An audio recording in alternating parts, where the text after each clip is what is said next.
अंग्रेज अधिकारी था कर्नल कूट, वो हैदर अली से लड़ा। हैदर अली ने उसको परास्त किया। परास्त करने के बाद उसकी नाक काट दिया, क्योंकि हमारे राजा ज्यादा से ज्यादा यही करते थे, गला नहीं काटते थे, नाक काट दिया, कान काट दिया। क्यों? क्योंकि नाक कटना ही बहुत बड़ी बदनामी होती थी। तो नाक काट दिया उसका। कटी हुई नाक लेके वो भागा कर्नल कूट। वो खुद अपनी डायरी में लिख रहा है कि जब मैं युद्ध में हार गया, हैदर अली ने मुझे नाक काट दी, हाथ में लेकर मैं भागा और हैदर अली की सीमा खत्म हुई मैसूर राज्य की, तो बेलगाम नाम का एक गांव आया, वहां पर एक वैद्य ने मेरी सर्जरी की। 21 दिन मुझे अपने घर में रखा, सर्जरी करके लेपन लगाया, मेरी नाक जोड़ दिया। और आज मैं पार्लियामेंट के सामने कह रहा हूं कि भारत के वैद्यों को इतना ज्ञान है, वो ये सब कर सकते हैं। इसलिए हमें भारत में अपने लोगों को भेजकर ये विद्या सीखनी चाहिए। ये उसका भाषण है हाउस ऑफ कॉमन्स। तो कर्नल कूट के इस भाषण को सुनने के बाद अंग्रेजी सरकार ने तय किया, चलो कुछ लोगों को भेजो। तो अंग्रेज आए, उन्होंने यहां सर्जरी सीखना शुरू किया। और जो अंग्रेजों ने सर्जरी सीखा है, वो लिख रहे हैं कि जो जातियां भारत में सर्जरी में मास्टर थी, वो सब नाई थे। नाई समझते हैं? बाल काटने वाले। ये सब सर्जन थे 200 साल पहले। हाँ, सब सर्जन थे 200 साल। अब जरा सोचो कि नाई अगर सर्जन रहे हों तो वो पिछड़ी जाति कैसे हुई? अंग्रेजों ने उनको 1881 के सर्वे में पिछड़ी जाति घोषित किया। उसके पहले इस देश में नाई कभी भी पिछड़ी जाति में नहीं थे।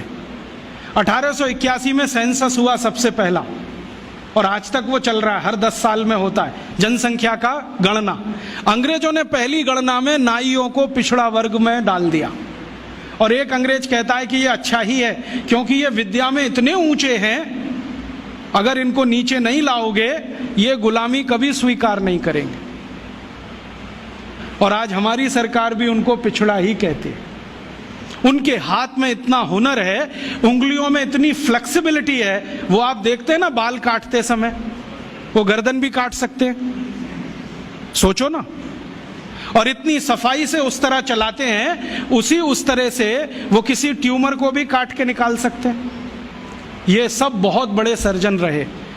और आज से 200 साल पहले के दस्तावेज बताते हैं कि कांगड़ा और उसके आसपास, कुर्ग और उसके आसपास, मैसूर और उसके आसपास जितने सर्जरी सिखाने वाले केंद्र थे, उन सबके आचार्य नाई ही थे जातियों।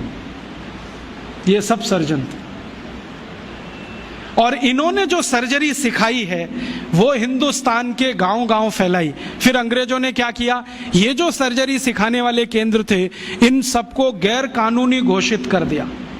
एक कानून बनाया जिसका दुर्भाग्य से नाम है इंडियन एजुकेशन एक्ट।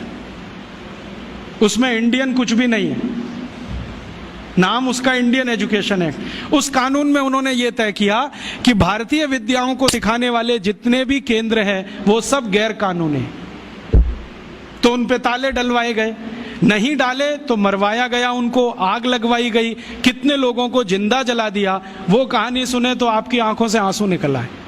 ये अत्याचार 100 साल हुआ, उसमें ये विद्या खत्म हो गई। और फिर बेईमान अंग्रेजों ने क्या किया कि यहां से सर्जरी सीखा और उनके अपने रिकॉर्ड्स में वो सब है। हिंदुस्तान को ये बताया कि देखो हम तुम्हें वापस सिखा रहे हैं। और यहां से सर्जरी सीखकर जो डॉक्टर बने लंदन में, उन्होंने fellow of the royal society की स्थापना की, जिसमें डिग्री लेने के लिए आज हमारे डॉक्टर जा रहे हैं। और उस प्रमाण पत्र को लाके दरवाजे पे बड़ा टांगते हैं। मैं देखो FRS, उसमें शहद लगा के चाटो तो विटामिन C भी ना मिले।